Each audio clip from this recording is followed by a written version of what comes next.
तर कुणीही द्या, मतदार म्हणून आम्हाला किंमत आहे का?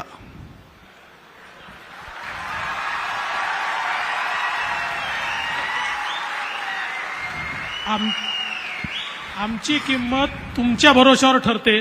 तुमची किंमत कमी झाली तर आमची कशी राहील? नाही नाही, मुळामध्ये हे बोलण्यापुरतं झालं.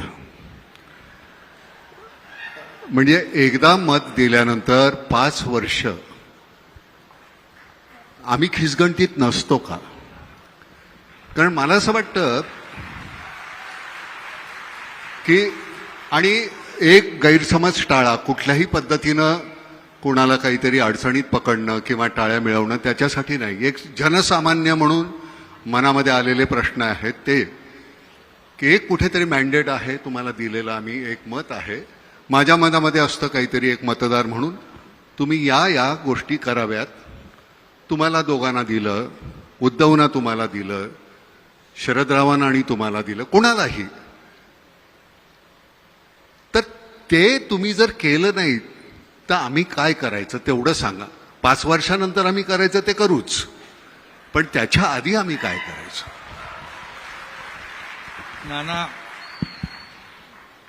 नानांनी भावना व्यक्त केल्या त्या अगदी बरोबर आहे.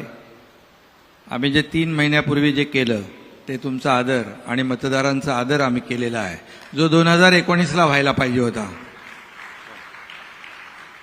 कारण तुमचं म्हणणं बरोबर आहे, आम्ही शिवसेना भाजप युती म्हणून लढलो आणि सगळ्यांचंच म्हणजे मतदारांनी मॅन्डेट दिलं दोन्ही पक्षांना, आणि भाजपचे 100च्या पेक्षा जास्त आले, आमचे 56 आले. सगळ्या मतदारांनाही वाटलं होतं, तुम्हालाही वाटलं असेल की मॅन्डेटप्रमाणे लोकांच्या मताप्रमाणे सरकार स्थापन होईल, परंतु दुर्दैवाने तसं झालं नाही. पण ते आम्ही केलं 3 महिन्यापूर्वी. रागावू नका, 2.5 वर्ष का लागली त्याला? 2.5 वर्ष मग त्याला योग वेळ सगळं काळ पाहिजे ना. मध्ये कोविड होता. होय, ते निश्चितच आता होतं. आम्ही जर तिथे काहीतरी करायला गेलो होतो, यांना कोविड असताना असं का करतायत, आम्ही त्याला थोडं सांगत होतो, वेळ म्हणजे समजावून चर्चा चालल्या होत्या. प्रयत्न सुरू होता, पण आम्हाला यश आलं नाही. म्हणून आम्ही मग ते तुमच्या मतांचा आदर 3 महिन्यापूर्वी केलेला आहे.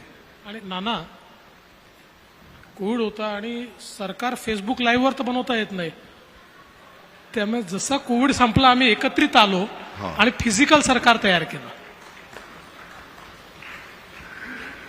काय असतं फडणवीस साहेब, एक बार्टर सिस्टीम होती आपल्याकडे, 12 बलुतेदार होते ज्यावेळी, की आम्ही तुम्हाला हे देऊ, मग त्याच्या बदल्यात तुम्ही आम्हाला हे द्या. मतदार म्हणून आम्ही म्हणतो की आम्ही मत देऊ. लग्नपत्रिका छापल्यानंतर कोणतरी दुसरीच लग्नाला मुलगी उभी, नवरा मुलगा दुसरा, आणि मग आम्ही आमचा आहेर वाया जातो. आम्ही आहेर द्यायचा कोणाला, आम्ही कोणाला तरी दिलेला, आणि तो कुठल्या तरी कोणाच्या तरी घरामध्ये जातो, त्याचं वाईट वाटतं. त्यामुळे काय आहे, ही बार्टर सिस्टीम खरंच छान होती की आमच्याकडे एक अर्धकुशल कारागीर, मी त्याच्या बदल्यामध्ये त्यांना धान्य दिलं तर आमच्या घरातल्या सगळ्यांची हजामत करायचा वर्षभर. पण ती जी पद्धत होती, तर आता ती जी पद्धत आहे आम्ही मतदार म्हणून आम्ही करत असताना, आणि हे अतिशय मनापासून आतून वाटतं ते सगळं म्हणतो. आणि खरं सांगतो एकनाथराव, गंमत अशी झालेली आहे, राष्ट्रवादी वेगळा पक्ष, काँग्रेस वेगळा पक्ष, मनसे वेगळा पक्ष, समाजवादी वेगळा, बीजेपी वेगळा, सगळे वेगवेगळे पक्ष. त्यावेळी आम्हाला कधी काही वाटलं नाही. शिवसेना वेगळा.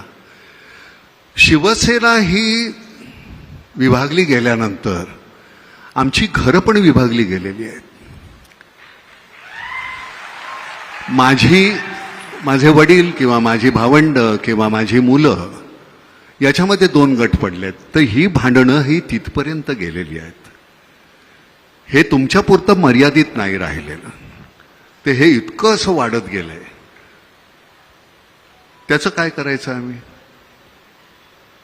ती भांडणं तुमच्यातली कदाचित उद्या मिटतील, आमच्या भांडणाचं आम्ही काय करणार?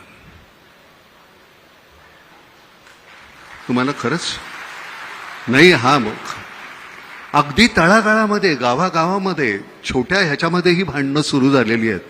तुमच्याही लक्षात येत असेल ते. आणि ती जी भांडणं आहेत ती आम्ही थांबवायची कशी?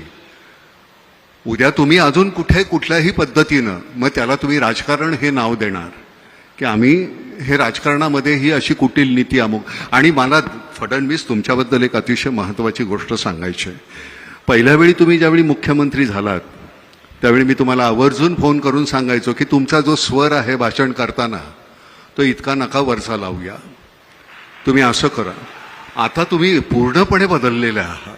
नाना, त्याचं 100% क्रेडिट तुम्हाला जातं, 100%. आणि मला सगळ्यांना सांगायचं आहे आणि जाहीरपणे सांगायचं आहे की माझ्या प्रत्येक विधानसभेतल्या भाषणानंतर नानांचा रात्री फोन यायचा, अरे बाबा किती जोराने बोलतो,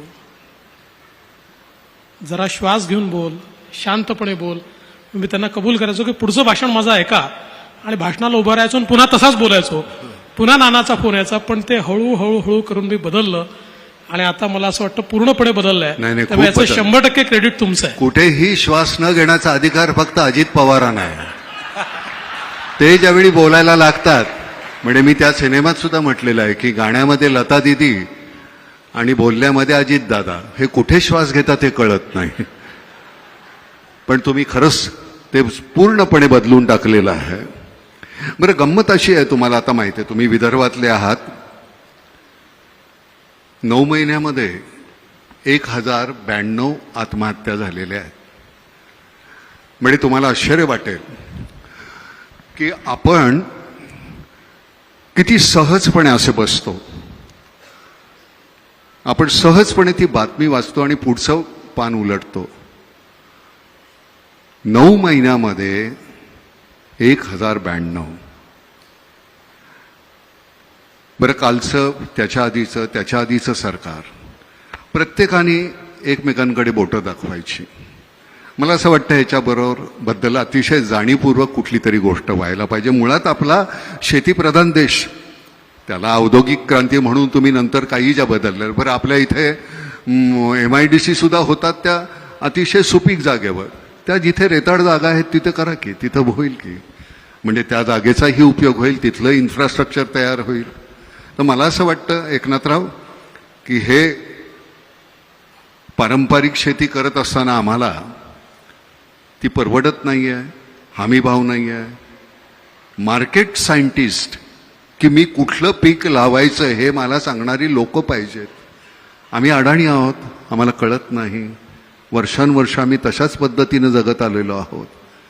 आता आम्हाला ते परवडत नाही म्हटल्यानंतर आम्ही जमिनी विकत चाललोय, नंतर वेठबिगार होतोय. तर ह्या संदर्भामध्ये थोडासा जर का तुम्ही आम्ही नाना, आपण आल्या सरकार आपलं झाल्या आम्ही शेतकऱ्यांच्याच पूर्णपणे आत्महत्या कमी नाही झाल्याच, व्हायलाच नको यासाठी मोठ्या प्रमाणावर जे म्हणजे मोठ्या योजना, काल पण आम्ही परवाच्या कॅबिनेटमध्ये जवळपास 11,000 कोटीची योजना ज्या आहेत त्याला मंजुरी दिली. म्हणजे जवळपास 2 लाख हेक्टर जमीन ओलिताखाली येईल. आणि जे समुद्राकडे वाहून जाणारं पाणी जे आहे हे दुष्काळग्रस्त भागामध्ये वळवण्याचा मोठा प्रकल्प देखील आम्ही हाती घेतोय, त्याबद्दल जेणेकरून शेतकरी आत्महत्या करणार नाहीत आणि त्याला शेतीला जोडधंदा, थोडा पूरक धंदा, त्याला सपोर्टिव्ह असं काहीतरी करता येईल का, यासाठी आमची देवेंद्रजी, आमची चर्चा झाली, आमचे अधिकारी त्याच्यावर काम करतायत. आणि शेतकऱ्यांसाठी एक विशेष कृती आराखडा आम्ही बनवण्याचा एक प्रयत्न करतोय. त्यामध्ये जसं कोकण आहे, पश्चिम महाराष्ट्र, उत्तर महाराष्ट्र यामध्ये शेतकरी आत्महत्यांचं प्रमाण कमी आहे. मराठवाडा, विदर्भामध्ये जे शेतकरी आत्महत्यांचं प्रमाण आहे ते अगदी खाली आलं पाहिजे, किंबहुना करताच कामा नये. एक जीव आमच्यासाठी महत्वाचा आहे. आणि देवेंद्रजी इकडे बसलेले आहेत, गेले 5 वर्ष अगोदरचे ते मुख्यमंत्री होते, त्यांनी देखील जलयुक्त शिवार योजना मोठी सुरू केली. नंतर ती आदल्या 2.5 वर्षामध्ये बंद करून टाकली. पुन्हा आम्ही आल्या ती सुरू केलेली आहे.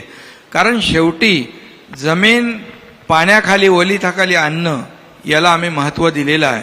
आणि शेतकऱ्याच्या ज्या काही अडचणी आहेत, मी काय आता बोलणार नाही काही, परंतु आपल्याला दिसेल की शेतकरी आत्महत्या कमी झाली पाहिजे, याला आमच्या सरकारने प्राधान्य दिलेलं आहे.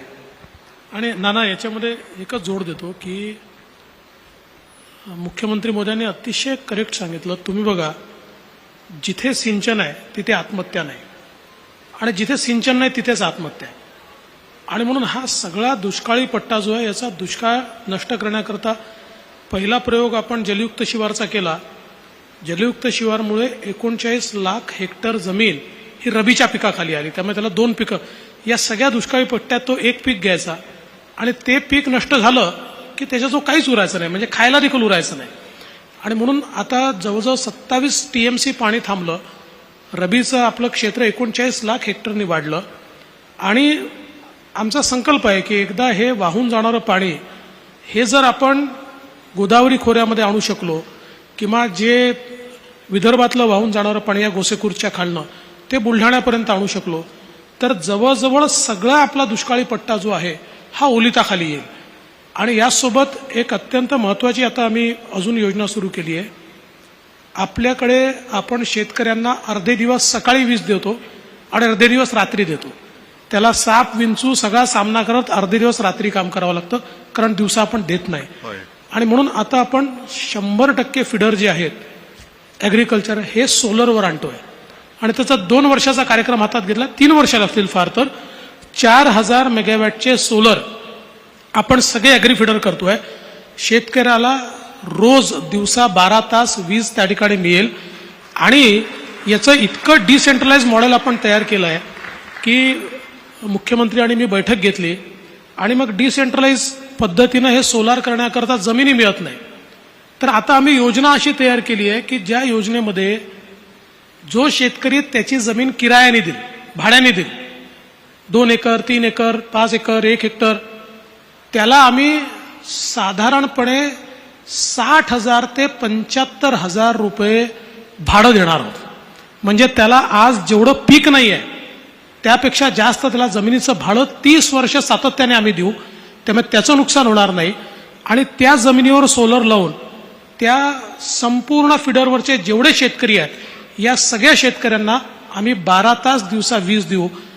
एकीकडे विहिरी आपण केलेल्या आहेत पण वीज नसल्यामुळे त्याचं पीक सुकतं आहे. त्यामुळे ती वीज जर त्याला दिवसा मिळाली तर आत्महत्यांचं प्रमाण निश्चितपणे कमी होईल. निश्चितपणे ह्याला थोडासा वेळ लागेल. तुम्ही 3 वर्ष म्हणताय ते. झरीला आम्ही हा प्रयोग केला होता. लोकांची जमीन भाड्याने घेतली. तुमचं वार्षिक उत्पन्न किती आहे? 30,000. 30,000च्या बदली 60 दिले आणि ती घेतलेली त्यांची जमीन होती. तिथे आम्हाला जे वाटलं ते पीक आम्ही लावलं आणि त्याचं उत्पन्न आल्यानंतर त्यांना अजून वरचे 1.5 लाख रुपये दिले आणि आम्ही शेवग्याच्या शेंगाचंच पीक घेतलं होतं. तर मला असं वाटतं की ह्या सरता शेवटी आम्हाला मर्यादा आहेत नाम फाउंडेशनला, पण तरीसुद्धा तुमच्याबरोबर राहून जर आम्हाला काही करता आलं तर आम्हाला निश्चितपणे आनंद होईल. शिवनदी आता चिपळूणमध्ये यावर्षी अजिबात कुठेही बाजारपेठेत पाणी नाही, कुठंही काही नाही. आपण कोकणामध्ये खूप मोठ्या प्रमाणावर काम करतोय. शिवनदीचं 7 किलोमीटरचं आपण केलं आणि वशिष्ठी नदीचं आहे.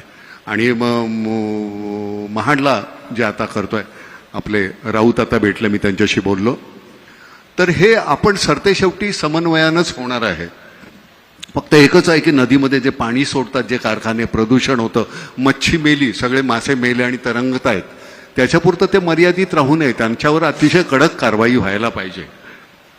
बरं, सगळ्यात महत्वाची गोष्ट म्हणजे गंमत अशी आहे, अराजक हा शब्द जो आहे, रागावू नका बरं, हे राजकीय जे अराजक आहे त्याच्यानंतर एक सामाजिक अराजक येणं साहजिक आहे. त्याचे पडसाद इथे आमच्याकडे उमटणार. ते उमटल्यानंतर मग कोणी लाठ्या काठ्या बंदुका हातात घेतलं तर करायचं काय? मग राजकीय अराजक तुम्ही थांबवलं तर आमचं सामाजिक अराजक थांबेल की नाही? याला मी वेगळं राजकीय अराजकच म्हणे. भाऊ आमचा तोरसेकर बरोबर मी परवा बोलत होतो. भाऊ माझा, आम्ही कॉलेजमध्ये एकत्र होतो. तर ही जी गोष्ट तिथे बोलत असताना तो म्हणला की नाना, दोघं एकमेकांना पूरक आहेत. तुम्ही एकमेकांना पूरक आहेत. जसा जोडधंदा तुम्ही आता शेतकऱ्यांचा म्हणाला, ते त्यांना एक पूरक असा एक धंदा पाहिजे, तसे तुम्ही दोघं एकमेकांना फार पूरक आहेत. एक अतिशय छान धोरणी आहे तुमचं. तुम्हाला खरं सांगतो, हा माणूस जो आहे हा इतकं मुद्देसूद बोलता तुम्ही. बरं, तिथं चंचू प्रवेश सुद्धा करता येत नाही की काहीतरी खोट काढता येईल का? इतकं छान सुंदर असं छान बोलू शकता तुम्ही, म्हणजे त्याच्याबद्दल वाद नाही. खरं सांगतो, भावनेचा लवलेश नसतो तिथं. 1.5% भावना आणि 98.5% तुमचं अगदी असं विशद केलेलं असतं. त्याच्या विरुद्ध हा माणूस आहे. त्यांचं फक्त भावनिक असतं, कारण त्यांचं सगळं इथून वेडात दौडले वीर मराठे सात, तसं त्यांचं आहे. त्यामुळे त्यांचा गमतीचा काय हे छान समन्वय आहे तुमच्या दोघांचा. त्याच्यातून आम्ही, म्हणजे मला कुठलंही सरकार असेल, मला सगळेच चांगले दिसतात. त्याचं कारण वाईटामध्ये चांगलं शोधायची सवय आहे. पण तुमच्याकडनं खरंच काहीतरी छान काहीतरी अपेक्षा आहे आम्हाला सगळ्यांना. काहीतरी सगळंच चांगलं मिळेल आणि त्याची खात्री आहे, नुसती अपेक्षा नाही आहे. एका जिल्ह्यापुरता एक कलेक्टर पुरतो का? मुंबईमध्ये आपले 2 आहेत, पण मुंबईत जिल्हे 2 आहेत का? अच्छा, हां. आमच्या कृषी पंडित तुमचे जे आहेत ते कुठे दिसत नाही. तो आमच्या शेतकऱ्यांना, आमच्या पारंपरिक गोष्टी करत असताना आपल्या इतकी शेतकी विद्यापीठं आहेत, पण आमचे कृषी पंडित आमच्या शेतकऱ्यांना मार्गदर्शन करताना कधी कुठे दिसत नाहीत. तर त्याच्याबद्दल जर काही तुम्हाला करता आलं तर त्या संदर्भात तुम्ही करावं. फक्त एकच आहे की मला गंमत आहे की आम्ही चव्हाट्यावर सुद्धा कधी इतकी शिवराळ भाषा वापरली नाही. इतकं छान शिवराळ पद्धतीनं ऐकायला मिळतं ना हल्ली, मला इतकं बरं वाटतं. वा वा वा वा, आपल्यापेक्षा काय हे काही फारसं काही वेगळं नाही आहे. किती शिवराळ भाषा, म्हणजे एक तुम्ही, मला असं वाटतं की मी ज्यावेळी बोलतो त्यावेळी माझा शब्दप्रयोग जे आहेत, मी कुठल्या शब्दाचं नियोजन करतो त्याच्यात माझी संस्कृती दिसते, संस्कार दिसतात. तर ते वापरत असताना गलिच्छातला गलिच्छ शब्द मी किती वापरू शकतो, तर त्याची एक परिसीमा असते, ती तेवढी आपल्याला सांभाळायला हवी. ती नाही सांभाळली तर आम्ही आमच्या नवीन मुलांसमोर, शाळेतल्या कॉलेजमधल्या मुलांसमोर कुठले आदर्श ठेवणार आहोत? त्याच्यावर काही तुम्ही नियम, नीती नियम काही आहेत आम्ही का? तर, माझ्याकडून तर तुम्हाला कधी ऐकायला आलं नसेल.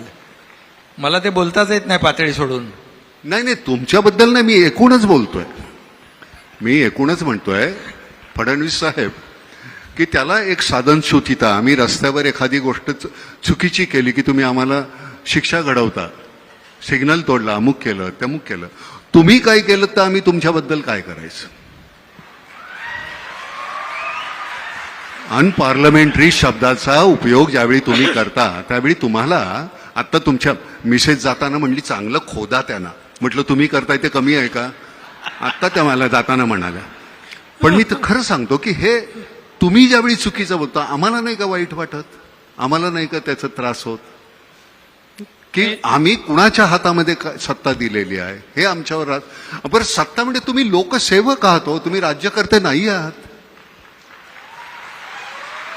आम्ही तुम्हाला निवडून दिले कारण आम्हाला आमच्यामध्ये तेवढी पात्रता नाही आहे, आम्ही नाही करू शकत.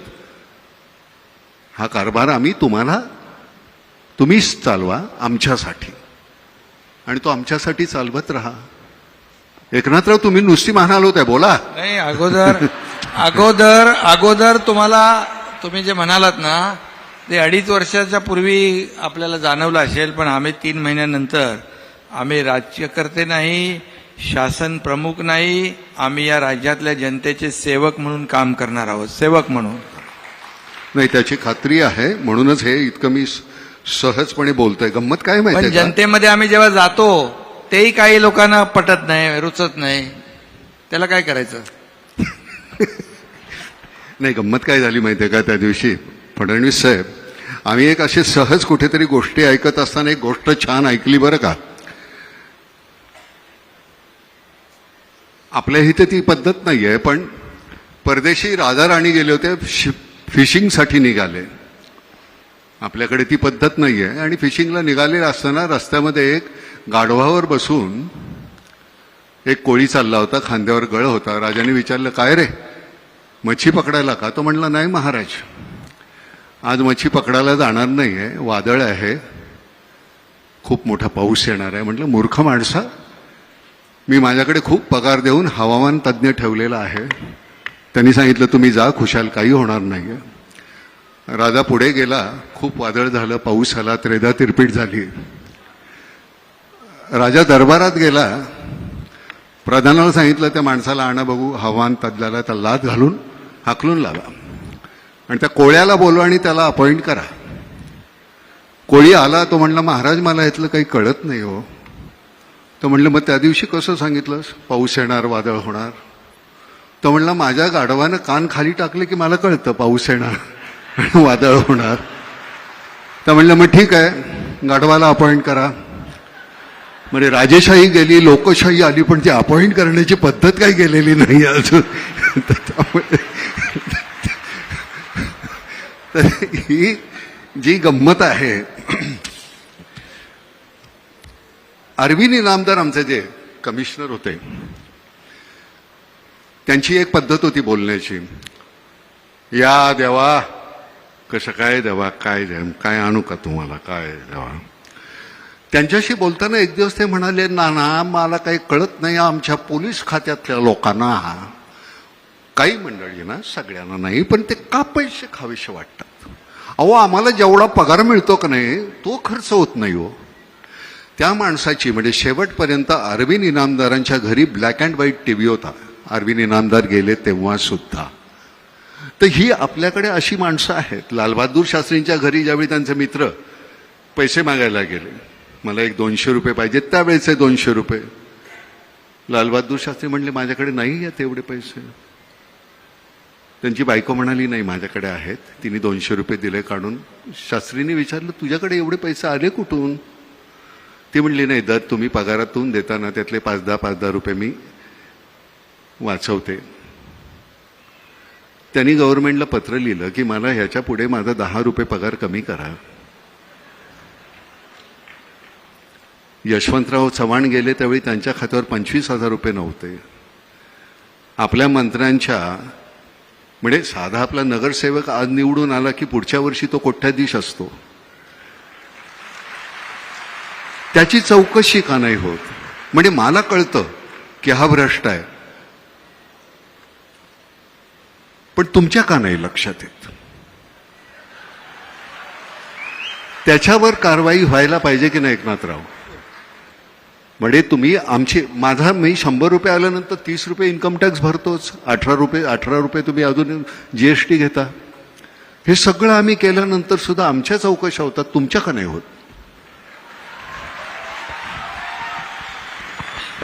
मला असं वाटतं की भ्रष्टाचार ही केवळ राजकारणच नाही, आपल्या संपूर्ण व्यवस्थेला लागलेली कीड आहे. आणि दुर्दैवाने ही संपवायची असेल तर खूप सामूहिक प्रयत्न करावे लागतील. याचं कारण असं आहे की आपण बघा, भ्रष्टाचाराकरता जेलमध्ये जाऊन आलेले, अनेक प्रकरणांमध्ये अडकलेले असे लोक थम्पिंग मेजॉरिटीने निवडून येतात. त्यांना लोक वारंवार निवडून पाठवतात आणि मग त्यातनं समाजामध्ये भ्रष्टाचाराबद्दल कुठलाही तिरस्कार तयार होत नाही. जोपर्यंत समाज चांगल्याला चांगलं म्हणणार नाही आणि वाईटाला वाईट म्हणणार नाही, तोपर्यंत ही परिस्थिती बदलणार देखील नाही. आणि म्हणून मला असं वाटतं की एक सामूहिक प्रयत्न आपल्या सगळ्यांना करावा लागेल. उदाहरणार्थ अनेक वेळा आम्हाला लोक विचारतात की का हो तुम्ही इतके गुन्हे आणि कसं त्यांना तुम्ही तिकीट देता. तर आम्हाला त्याला सांगावं लागतं की बाबा त्याच्यावर गुन्हे आहेत, पण तोच निवडून येतो आणि दुसऱ्याला मी खूप चांगला, साळसूत, सुंदर, स्वच्छ, टिकाऊ त्याला उभं केलं, डिपॉझिट चाललंय त्याचं. त्यामुळे राजकीय नेते केवळ हे बदलू शकत नाही, समाजाला बदलावं लागेल. आणि केवळ समाजावर टाकूनही चालणार नाही, राजकीय नेत्यांना देखील हे परिवर्तन झालं पाहिजे असं वाटावं लागेल. मला असं वाटतं की मोदीजी आल्यानंतर काही प्रमाणात हे सुरू झालंय, याला वेळ लागेल, कीड लागली आहे, पण हळूहळू ही कीड आपण दूर करू.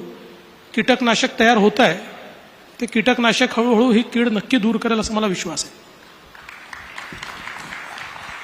धन्यवाद मालक. बाकी आपण सगळ्या विषयावर बोलतच असतो नेहमी. फॅमिली प्लॅनिंग ह्या विषयावर आपण कधीच बोलणार नाही का. 135 करोड व्हायला आले, जमीन तेवढीच, सोर्सेस तेवढेच.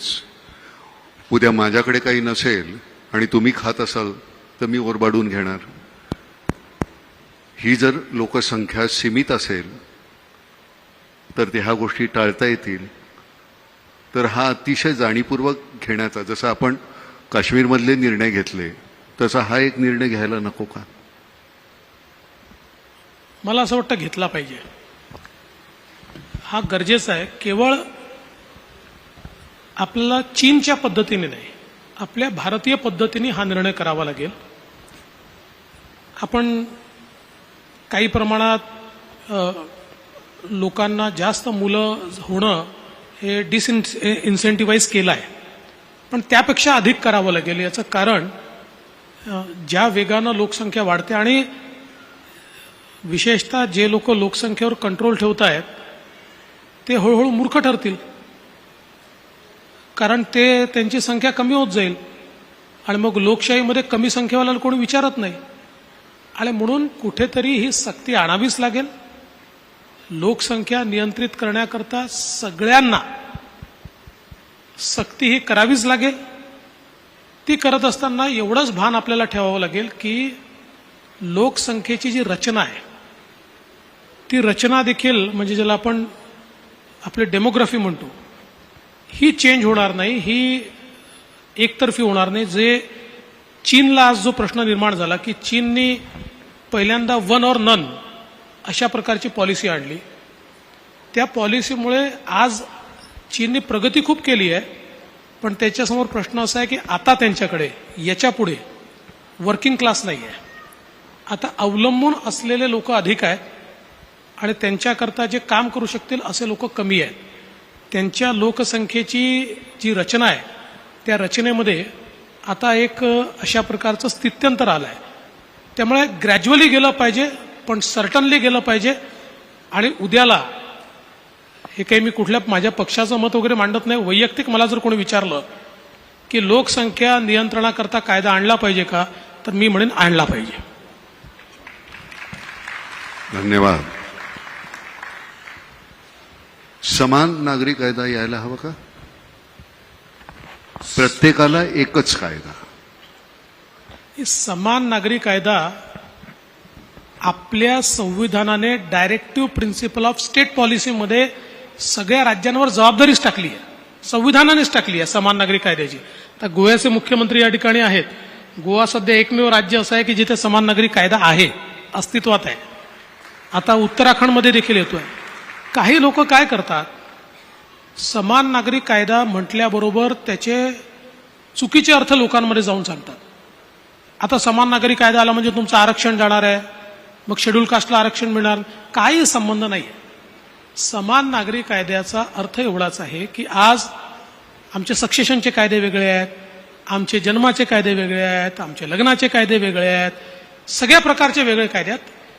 एक देश, एक समाज, एक कायदा, अशा प्रकारे हा समान नागरी कायदा ज्यावेळेस डॉक्टर बाबासाहेब आंबेडकरांनी संविधान लिहिलं त्यावेळेस त्यांना अपेक्षित होतं आणि म्हणूनच त्यांनी संविधानात डायरेक्टिव्ह प्रिन्सिपल ऑफ स्टेट पॉलिसीमध्ये लिहिलं आहे की राज्य हा प्रयत्न करेल की समान नागरी कायदा आणला पाहिजे. अजून आपण आणू शकलो नाही आहे, पण आला पाहिजे आणि येईल.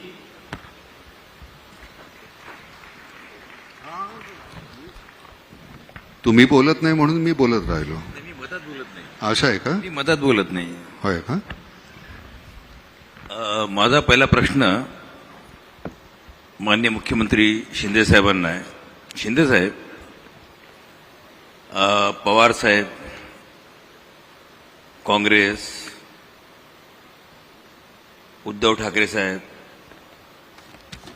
मैदानात असताना आपण हा नवीन इतिहास कसा रचलेला जरा लोकांना सांगा. आता 3 महिन्यापूर्वी तो इतिहास घडलेला आहे. खरं म्हणजे मगाशी नाना म्हणाले की बोलता बोलता माझ्याबद्दल ते काय वेडात मराठे वीर दौडले सात काय. खरं म्हणजे जेव्हा अगदी पाणी डोक्यावरून जातं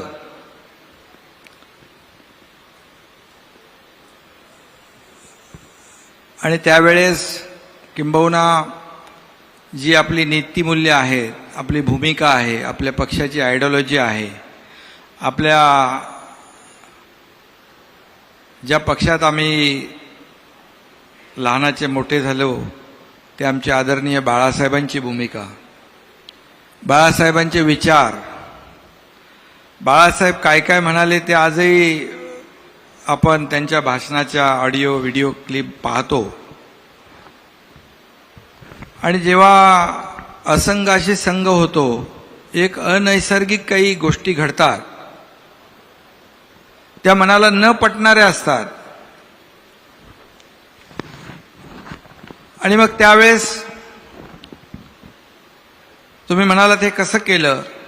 मी तसं बघायला गेलो तर एक छोटा कार्यकर्ता आहे आणि समोर फार मोठी ताकद, शक्ती, यंत्रणा सगळंच होतं. आणि कुणालाही असं जेव्हा आम्ही जे काय ते ऑपरेशन म्हणू का काय ते मिशन असेल त्याची सुरुवात जेव्हा आम्ही केली त्यावेळेस कुणालाही वाटलं नाही की यांची नैया पार होईल, नैया बुडेलच असं वाटलं होतं आमची. कारण एकीकडे सगळंच होतं आणि मलाही वाटलं नाही की याच्यामध्ये काय होईल काय माहीत नाही. परंतु माझ्याबरोबर जे माझे सहकारी आमदार होते त्यांना दररोजचा जो काही त्रास होत होता, त्यांच्या मतदारसंघामध्ये असेल, अधिकारी असतील, त्यांच्या मतदारसंघात मतदारांना त्यांनी शब्द दिलेला ती कामं असतील, हे सगळं जेव्हा असह्य होऊ लागलं, आघाडीतलेच जेव्हा नेते त्यांच्या मतदारसंघामध्ये नारळ फोडू लागले, निवडून आलेला आमदार आमचा आणि पराभूत झालेला आमदार त्यांचा, तिथे त्यांना जाऊन मदत करणे, उद्घाटनं करणे, भूमिपूजन करणे, पुढचा आमदार राष्ट्रवादीचाच, पुढचा आमदार काँग्रेसचाच जाहीरपणे सांगणे, ह्या सगळ्या गोष्टी जेव्हा घडू लागल्या त्यावेळेस आमदारांनी मला वारंवार ते सांगत होते. आता काही आमदार सांगतात की मी, काही म्हणतात की एकनाथ शिंदे घेऊन गेला, पण इकडे उलटं झालेलं आहे. त्याला माझ्या बाजूला बसलेले देवेंद्रजी साक्षीदार आहे. आणि जेव्हा असह्य झालं, पुढचं जेव्हा त्यांचं राजकीय जे काही करिअर आहे तेच त्यांचं धोक्यात आलं. आणि काही गोष्टी ज्या आहेत सहन करण्याची एक मर्यादा असते, तो तिथपर्यंत माणूस मर्यादेत सहन करू शकतो. वारंवार देखील आम्हाला काय असं काय जे आम्ही केलं त्याचं काय आम्हाला खूप आनंद आणि खूप आनंदाच्या उकळ्या फुटल्यात नाना असं नाही आहे. ज्या पक्षामध्ये आम्ही इतके वर्ष काम केलं, जे रक्ताचं म्हणजे रक्त आटवलं, घाम गाळला, आयुष्यभर फक्त पक्ष एके पक्ष, नेता एके नेता, आणि कधी कुठेही घरादाराचा त्याची पर्वा केली नाही. घरातून निघाल्यानंतर पुन्हा घरी येऊ की याची शाश्वती नसायची. आणि अशा परिस्थितीमध्ये आमच्या कुटुंबाने देखील खूप सॅक्रिफाईस केलं, प्रत्येकाच्याच. आणि हे सगळं करत असताना जेव्हा असं कुठेतरी चुकीचं जेव्हा घडू लागलं, लोकशाहीमध्ये पक्षचे प्रमुख असतात, त्यांना अधिकार असतात, परंतु ते पक्ष मोठा करण्याचे अधिकार असतात. आपल्या सोबत असलेल्या सहकाऱ्यांना विश्वासात घेऊन निर्णय घेण्याचे अधिकार असतात. परंतु एखाद्या वेळेस पक्षाचं अहित होतंय, पक्षाचं नुकसान होतंय, आणि जेव्हा त्यावेळेस पक्ष वाचवण्यासाठी, पक्षाचं नुकसान वाचवण्यासाठी जेव्हा एखादं सजेशन, एखादी सूचना आणि एखादी विनंती केली तर त्याच्यामध्ये चूक काहीच नाही. आणि अशा 5 वेळा मी विनंत्या केल्या की करेक्शन झालं पाहिजे, दुरुस्ती झाली पाहिजे, लोकांचं जो काय 2019ला जी आपण चूक केली आहे ती सुधारली पाहिजे. संधी अनेक वेळा आल्या होत्या, परंतु दुर्दैवाने ते केलं गेलं नाही. त्याच्या खोलात मी आज जात नाही, कारण त्या गोष्टी मला आणि त्यांनाच माहीत होत्या. आणि मग शेवटी ठरवलं, मग आता एकनाथ शिंदे हा कार्यकर्ता बाळासाहेबांचा आहे, आनंद दिघे साहेबांच्या सोबत मी काम केलेलं आहे. काय होईल माहीत नाही मला, पण आता लढायचं. लढून काय होईल ते होऊ दे, लढून शहीद झालो तरी चालेल, पण लढाई लढायची असा निर्णय घेतला आणि हे मोठं काम आम्ही केलेलं आहे. म्हणजे बाजूला होताना देवेंद्र फडणवीसांशी बोलणं झालं होतं का काही? हा, आम्ही संपर्कात होतो ना, हा संपर्कामध्ये होतो. हा कारण शेवटी आमचा संपर्क आजचा नाही ना. नाही 5 वर्षापूर्वीपासून 5 वर्षाचं सरकार जे होतं आधी आम्ही शिंदे सोबत साहेब काम केलेलं आहे. शिंदे साहब,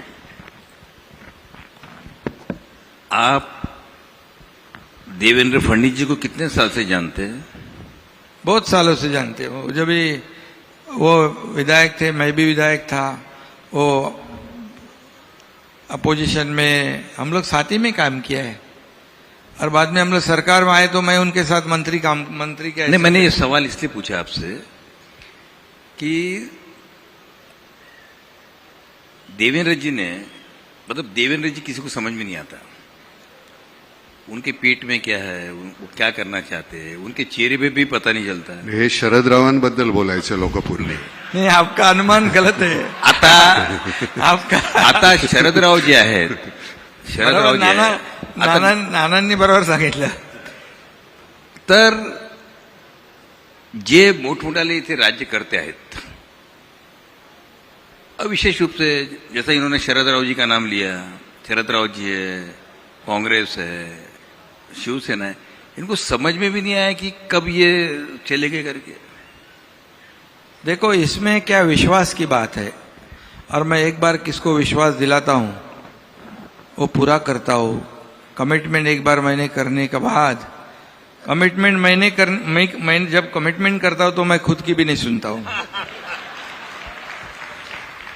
तो इस पे से एक सवाल मेरे दिमाग में ये आया कि कमिटमेंट की जो बात कही आपने, मुंबई ये देश की आर्थिक राजधानी है, देश विदेश के लोग यहां पर आते हैं, लेकिन इस शहर की व्यवस्था ऐसी है कि यहां के रास्ते अगर आप ढूंढने जाओगे तो बिना खड्डे का एक भी रास्ता नहीं मिलेगा. तो मैं ये जानना चाहता कि इस खड्डे में कौन सी पार्टी खत्म होंगी और कौन सी पार्टी जिंदे रहेगी. नहीं, इसके आपने जो सवाल पूछा है बहुत ही बराबर सवाल पूछा है, क्योंकि पिछले कई सालों से ये मुंबई के खड्डे जो है लोगों को तकलीफ दे रही है. आप भी बहुत छापते हो वो खड्डे, 3000 खड्डे हैं, फिर 1000 खड्डे दुरुस्त हो गए, मीडिया भी दिखाती है सब. लेकिन मैं आपको कहूंगा, जब हमारी सरकार बन गई, पहले मैंने क्या काम किया, मैंने कमिश्नर चहल को बुलाया. मैं बोले, भाई कितने किलोमीटर रोड है? बोले 1900 किलोमीटर रोड है. तो बोले ये क्यों खड्डे हो रहे? पैसे नहीं क्या? बोले है पैसे. तो बोले इसको कंक्रीट के क्यों नहीं करते हो? तो बोले करते हैं ना हम लोग हर साल 50 किलोमीटर. भाई क्यों? डामर के रास्ते करते हो, हर साल खड्डे होते हैं, फिर रिपेयरिंग होता है. क्या कॉन्ट्रैक्टर लोगों के लिए आप दुरुस्ती का काम करते हो क्या, रिपेयर का काम? तो बोले नहीं. तो मैं बोला ऐसा करो, अभी आप 500 किलोमीटर के रोड कंक्रीट के ले लो. बोले कितने पैसे लगेंगे? मैं पूछा. बोले 5,500 करोड़. बोले ले सकते हैं पैसे? बोले है. तो बोले ठीक है, 450 किलोमीटर के रोड कंक्रीट के उन्होंने ले लिए. उसके टेंडर प्रोसेस भी शुरू हो गई है. और मैंने कहा फिर बाकी के रास्ते कब करोगे? बोले, मैं बोला उनको मार्च में आप बचे हुए जो रास्ते हैं, मतलब टोटल 100%, उसके भी आप टेंडर निकालो. क्या पैसे नहीं है? बोले है. तो अभी आपको बताऊंगा, अगले 2 साल में पूरे मुंबई के शहर के रास्ते आपको एक भी खड्डा नहीं दिखेगा, पूरे कंक्रीट के रोड हो जाएंगे, पूरे कंक्रीट के रोड हो जाएंगे. तो एकनाथ ये साहब एक काम करना, जिनको टेंडर दे रहे हैं, जो कॉन्ट्रैक्टर है, 5 साल के लिए उनके काज से लिख के ले लो. बिल्कुल वो कंडीशन डाला है उनमें, वो भी कंडीशन. एक जो सीएम साहब ने बताया, आपने बहुत अच्छा सवाल पूछा. यहाँ महानगर पालिका में लोकल कॉन्ट्रैक्टर जो है वो क्वालिफाई होता था, पर एलएनटी और टाटा नहीं होते थे. अभी सीएम साहब ने एलएनटी टाटा जैसों को क्वालिफाई किया. ग्रेट. और अब वो काम करेंगे. बड़ी कंपनी काम करेगी, क्वालिटी काम करेगी और समय पे काम करेगी. शिंदे साहब, दो सवाल है, एक सवाल आपके लिए और एक देवेंद्र जी के लिए। ये जो धनुष्य बाण जो है ये कहाँ रहेगा? म्हणजे हा जे आपला धनुष्य बाण ते कुठे राहील? धनुष्यबाण देखिए, मेरिट से हमारे को कोई किसी को कई बार किसी को बोलने की भी जरूरत नहीं है। मेरिट से धनुष्यबाण जो है बाळासाहेबांची शिवसेना, आमची बाळासाहेबांची शिवसेना म्हणून काल डिक्लेअर केले। शिंदे यांची बाळासाहेब हा, बाळासाहेबांची, अरे शिंदे बिंदे जाऊ दे, बाळासाहेबांची शिवसेना याला महत्व आहे आणि ते निवडणूक आयोगाने काल मान्य केलेलं आहे। आता ही पोटनिवडणूक मध्ये लागली, नाहीतर धनुष्यबाण बाळासाहेबांच्या शिवसेनेलाच मिळायला पाहिजे, मिळाला असता। याचं कारण 55 पैकी 40 आमदार हे आमच्याकडे सोबत आहेत आणि त्यांची मतांची आकडेवारी 39 लाख होते आणि 18 पैकी 12 आमदार शिवसेनेचे 12 खासदार आमच्या सोबत आहेत, त्यांच्या मतांचे आकडे आहेत 69 लाख। म्हणजे 70% पेक्षा जास्ती मेजॉरिटी आमच्याकडे आहे। त्यामुळे बाय मेरिट धनुष्यबाण हा आम्हालाच मिळाला पाहिजे आणि तो पुढे मिळेलच। मी जे बघतोय कालपासून अन्याय झाला, कोण गळे काढतोय, परंतु निवडणूक आयोगाने जे गोठवलं चिन्ह त्यालाही जबाबदार विरोधी पक्षातले लोक आहेत, कारण त्यांना वारंवार संधी दिली की तुम्ही तुमचे कागदपत्र द्या, पण 4 वेळा वेळ वाढवून मागितली। म्हणजे तुमच्याकडे कागदपत्र डॉक्युमेंट नाहीत म्हणून तुम्ही वेळ मागितलं। आता मला काल समजलं की जे डॉक्युमेंट जे ॲफिडेव्हिट आहेत नाना 5000 बोगस ॲफिडेव्हिट पण मिळालेले आहेत, पोलिसांनी पकडलेत ते। आणि म्हणून मेरिटवर आम्ही कुणावरही, आम्हाला कुणाचं काही नुकसान नाही करायचं, पण बाय मेरिट जे इतर अगोदर 3-4 वेळा देखील अशा प्रकारे चिन्ह फ्रीज केलेले आहेत, बरोबर ना। आणि ही पोटनिवडणूक मध्ये लागल्यामुळे ती प्रोसेस त्यांना करता आली नाही, परंतु नक्की करतील आणि ते धनुष्यबाण जे चिन्ह आहे, कारण शेवटी लोकशाहीमध्ये मेजॉरिटीला महत्व आहे। मेजॉरिटी ज्याच्याकडे आहे त्याच्याबरोबरच ते सगळ्या निर्णय होत असतात। म्हणजे फायनली या पोटनिवडणुकीनंतर शिवसेना आणि धनुष्यबाण आपल्याकडे राहील का? आमची बाळासाहेबांची शिवसेना तर आलेलीच आहे हो, आणि आम्ही बाळासाहेबांची शिवसेना, बाळासाहेबांचे विचार, भूमिका म्हणून आम्ही चाललोय। आता समोर कुठली कंपनी आली आहे माहित नाही मला, पण धनुष्यबाण हा नियमानुसार आम्हाला मिळेल, कारण लोकशाहीमध्ये बहुमताला महत्व आहे। लोकशाहीमध्ये घटना आहे, नियम आहे, कायदा आहे। कायद्याच्या बाहेर आम्हाला काहीच नको आहे आणि आम्ही कायद्याच्या विरुद्ध कुठलंही काम केलं नाही। म्हणून तर कोर्टाने देखील जे काही निर्णय दिलेला आहे तो कायद्याप्रमाणे दिला आहे, मेजॉरिटीप्रमाणे दिला आहे, आम्ही त्याचा आदर केलेला आहे। माननीय देवेंद्र जी, सवाल ऐसा है, ये सवाल मेरे मन में रणवीर सिंह को देख के आया कि आपने जब मुख्यमंत्री थे तब कहा था कि दिन ब दिन हमारे हॉलीवुड जो है से बॉलीवुड सशक्त होते जा रहा है, टेक्नोलॉजी या सब दृष्टि से। मगर रोज ऐसी खबरें आती कि मुंबई का वर्चस्व कम होते हुए कई अलग अलग राज्यों के अंदर फिल्मों की डिमांड कर रहे लोग, उनको कंसेशन दे रहे, 1 विंडो एजुकेशन अपना सुविधाएं दे रहे हैं। तो अभी भी आपको ऐसा लगता है कि मुंबई में हॉलीवुड से जबरदस्त बॉलीवुड बन जाएगा हमारा? देखिए, यूनिवर्सिटी तो कई बनी, पर ऑक्सफोर्ड और कैम्ब्रिज वही है, उसको कोई खत्म नहीं कर पाया। तो मुंबई एक नेचुरल इकोसिस्टम है, मुंबई में एक नेचुरल टैलेंट है। कुछ समय के लिए आप एक ऐसा वातावरण पैदा कर सकते हो कि भाई कभी साउथ में हो सकता है, कभी नॉर्थ में हो सकता है, लेकिन मुंबई का कोई मुकाबला नहीं है। हाँ, ये जरूर है कि हम लोग कॉम्प्लेसेंट नहीं हो सकते। और जैसे हम लोगों ने आने के बाद तुरंत, क्योंकि जिस समय मैं मुख्यमंत्री था तो मैंने एक सिंगल विंडो तैयार की थी, और जिसमें किसी भी प्रकार की शूटिंग के लिए कहीं पर भी परमिशन के लिए जाना नहीं पड़ेगा। और कई जीआर भी निकाले थे। दुर्दैव से वो जब हमने गो लाइव की और सरकार बदली और हमारी सिंगल विंडो बंद हो गई, उसको ताला लग गया। तो अभी तुरंत एकनाथ जी ने और मैंने इस बारे में एक मीटिंग भी ली और वापस उसको शुरू करें, क्योंकि जैसे यूनिवर्सिटी, जैसे एक फिल्म सिटी की, फिल्म इंडस्ट्री की एक इकोसिस्टम हमारे यहाँ, वैसे ही हमको ईज ऑफ डूइंग बिजनेस भी उसमें लाना पड़ेगा। अगर शूटिंग के लिए पुलिस स्टेशन के चक्कर मारने पड़े, अगर शूटिंग में कोई गुंडे आकर तकलीफ दे, तो इसका फायदा नहीं होगा। तो उस दृष्टि से भी हम लोग अभी काम कर रहे हैं। और दूसरा, हम लोग ये चाहते हैं कि अभी तो फिल्में जो होती है उसमें टेक्नोलॉजी का बहुत ज्यादा उपयोग होता है, और वैसे भी महाराष्ट्र तो टेक्नोलॉजी का हब है। हमारी जो फिल्म सिटी है इसमें हम पूरी जो दुनिया की लेटेस्ट टेक्नोलॉजी है वो टेक्नोलॉजी हमारे स्टूडियोज में हम लाए, वहां पर हम नए सारी टेक्नोलॉजीज को वहां पर उपलब्ध कराए, ये भी हमारा प्लान है। तो मुझे ऐसा लगता है कि कभी कभी परिस्थितियां ऐसी आती है।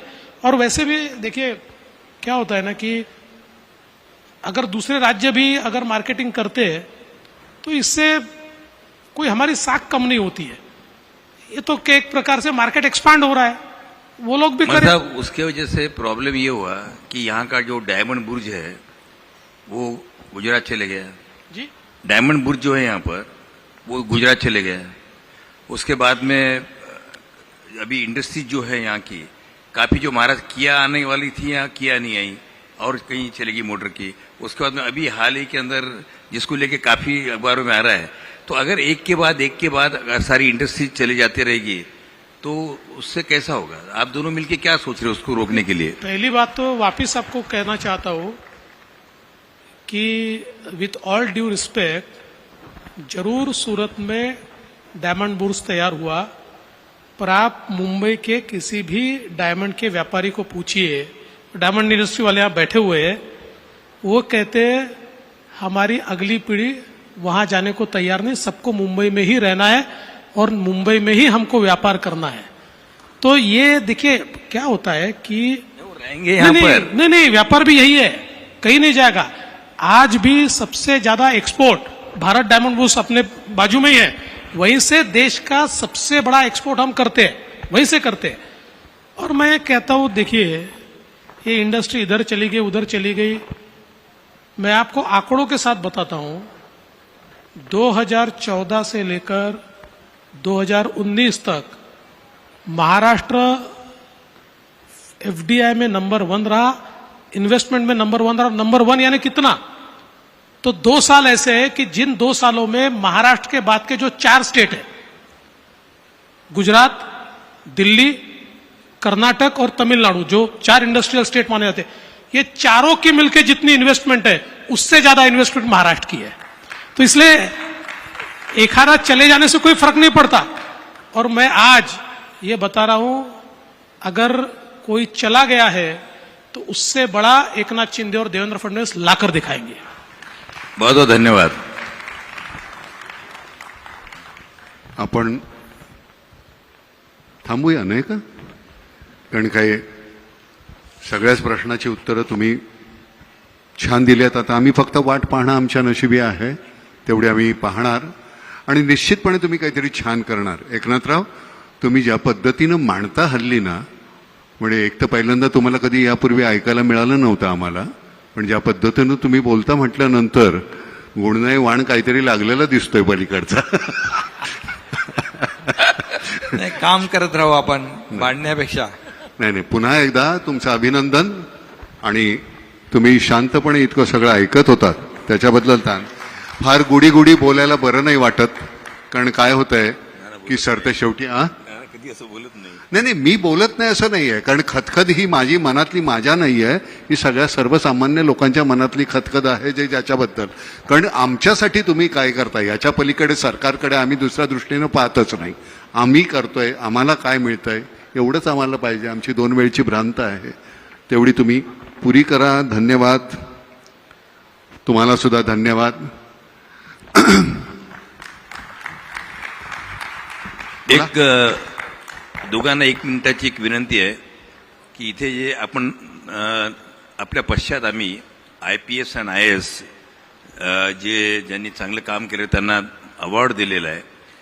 जर ते या सभागृहामध्ये असतील ज्यांना अवॉर्ड मिळालेला विजय बाबू तर ते आता सर्व अवॉर्डीज मागे आहेत, त्यांना पुढे बोलवतोय, त्यावेळेला त्यांची भेट होईलच तिथे. ओके, धन्यवाद. इथे बोलत रणवीर सिंह जी, राजन बाबू जी, पीयूष बंसल जी, आप मुझे दिख रहे और कोई अवॉर्डीज में होंगे तो प्लीज डायस पे आ जाइए, बाकी के पीछे से आ रहे.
मान्यवर आता व्यासपीठावर आहेत, तर मी आपल्या सर्वांना विनंती करतो की आपण एका जागी स्तब्ध उभे राहा, कारण आपण आता राष्ट्रगीताला सुरुवात करत आहोत.